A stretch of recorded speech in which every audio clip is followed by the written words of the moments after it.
오디세우스가 마녀 키르케에게 물었죠. 집에 어떻게 돌아갈 수 있냐고. 근데 그 대답은요, 거의 저주나 다름없었어요.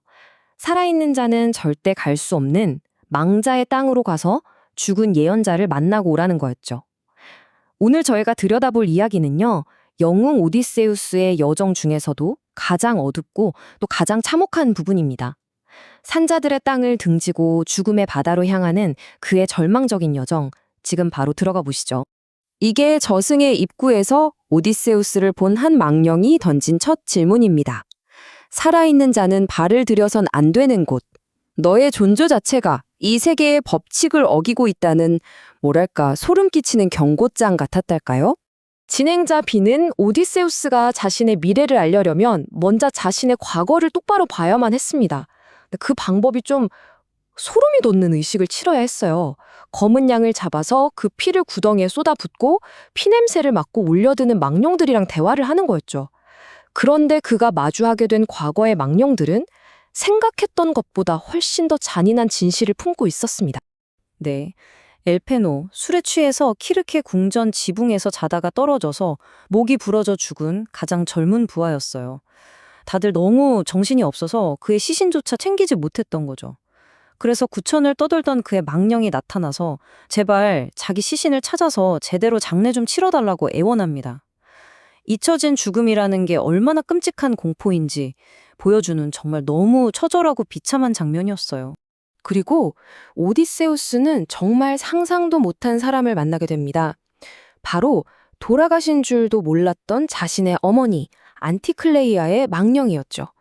그는 너무 놀라서 반가움과 슬픔이 뒤섞인 채 어머니의 형상을 껴안으려고 하는데요.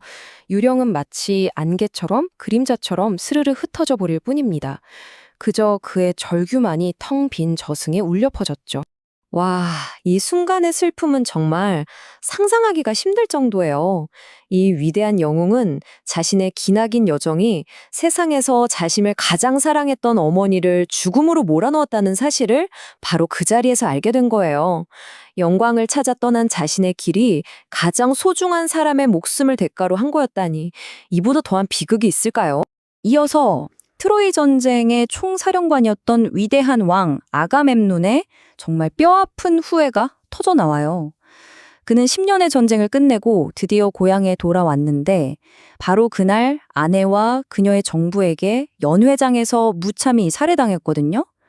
가장 영광스러워야 할 그 순간에 가장 비참한 배신을 당한 왕의 분노가 저승의 공기를 가득 채웁니다. 맞아요. 바로 이 지점에서 오디세이아의 아주 중요한, 어떻게 보면 좀 허무한 메시지가 드러나는 거죠. 트로이 최고의 영웅이었던 아킬레우스조차 이런 말을 하거든요. 저승의 왕이 되느니 차라리 지상에서 가장 비천한 사람의 종으로 살겠다고요. 이승에서 그렇게 좇았던 명성과 영광도 이 차가운 죽음 앞에서는 아무것도 아니라는 것. 이 만남들은 오디세우스에게 지상의 모든 것이 얼마나 덧없는지를 보여주는 끔찍한 진실의 시간이었습니다. 저승의 그 유령 같은 공포를 뒤로하고 오디세우스는 다시 바다로 나옵니다. 하지만 이제 그를 기다리는 공포는 과거의 망령 같은 게 아니에요. 훨씬 더 즉각적이고 괴물 같은 현실이었죠. 이게 바로 세이렌의 노래입니다. 너무나 아름답고 매혹적이어서 이 노래를 들은 뱃사람은 누구든 홀린 듯이 자기 의지를 잃어버려요. 그리고는 바위섬으로 배를 몰아 난파당해 죽음에 이르게 되는 그야말로 거부할 수 없는 죽음의 멜로디인 거죠.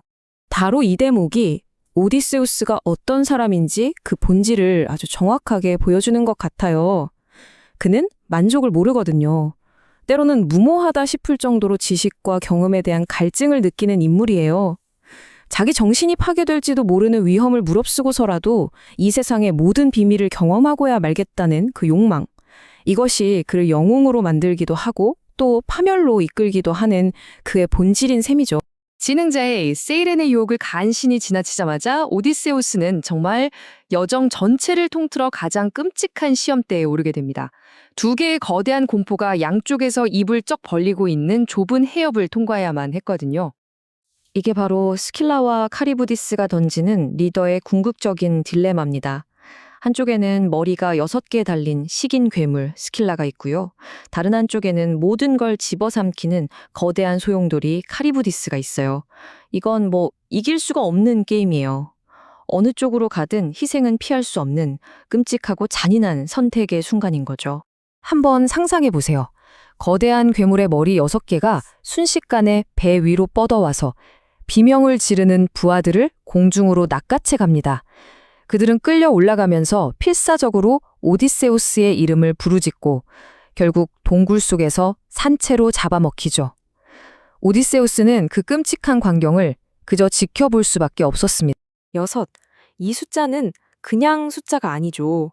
오디세우스가 지휘관으로서 내린 결정에 대한 차갑고 무겁고 아주 개인적인 대가입니다.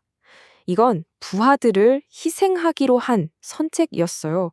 전멸을 피하기 위해서 일부의 죽음을 의도적으로 감수했던 리더의 잔혹한 결단이었던 겁니다.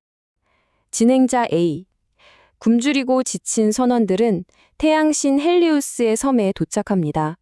그런데 그들 귓가에는 저승에서부터 들었던 마지막이면서도 가장 무서운 경고가 계속 맴돌고 있었을 텐데요. 바로 절대 태양신의 소를 해치지 말라는 경고였죠. 결국 이 비극은 정해진 수순을 그대로 밟고 맙니다. 첫째, 신성한 경고가 있었죠. 둘째, 한 달 동안이나 이어진 끔찍한 굶주림이 그들의 이성을 마비시켰고요. 셋째, 결국 치명적인 불복종, 그 선을 넘어버립니다. 그리고 넷째, 예고되었던 신의 무서운 응징이 뒤따르게 되죠. 결국 반란이 일어났어요. 부하 에우리로쿠스가 굶주린 선원들을 선동해서 신성한 소를 도살하자고 주장한 거죠. 신의 노여움을 사서 죽는 게 이렇게 굶어서 서서히 말라 죽는 것보다 더 낫다는 논리였습니다. 어찌 보면 생존을 위한 절박한 외침이었던 셈이죠. 진행자 B. 신의 절대적인 율법, 그리고 살아남으려는 인상의 원초적인 욕구가 정면으로 부딪히는 순간입니다. 그리고 이 충돌에서 애초에 필멸의 인간들은 파멸할 운명이었던 거죠. 그들의 선택이 인간적으로는 이해가 갈지 몰라도 신들의 세계에서는 결코 용납될 수 없는 죄악이었던 겁니다. 진행자의 A는 제우스의 벼락은 배를 그냥 산산조각 냈습니다. 돛대는 부러져서 선원들의 머리를 쳤고 시신들은 바다 위를 둥둥 떠다녔죠. 그야말로 아수라장이 된 파도와 잔해 속에서 오직 한 사람만이 살아남아서 필사적으로 부서진 배 조각에 매달립니다. 이것이야말로 오디세이아 전체를 꿰뚫는 가장 끔찍한 아이러니가 아닐까 싶어요. 선장인 오디세우스는 단 한 명의 부하도 고향으로 데려가지 못했습니다. 그러니까 결국 살아남았다는 그 사실 자체가 가장 처절한 실패의 증거가 되어버린 셈이죠. 마지막으로 여러분께 이 질문을 던져보고 싶네요. 오디세우스는 살아남았습니다. 하지만 그는 모든 상실의 무게, 모든 불가능했던 선택의 결과를 평생 혼자 짊어지고 살아가야 합니다. 과연 그의 생존은 신들의 축복이었을까요? 아니면 죽음보다 더한 고통을 견뎌내야 하는 영원한 형벌이었을까요?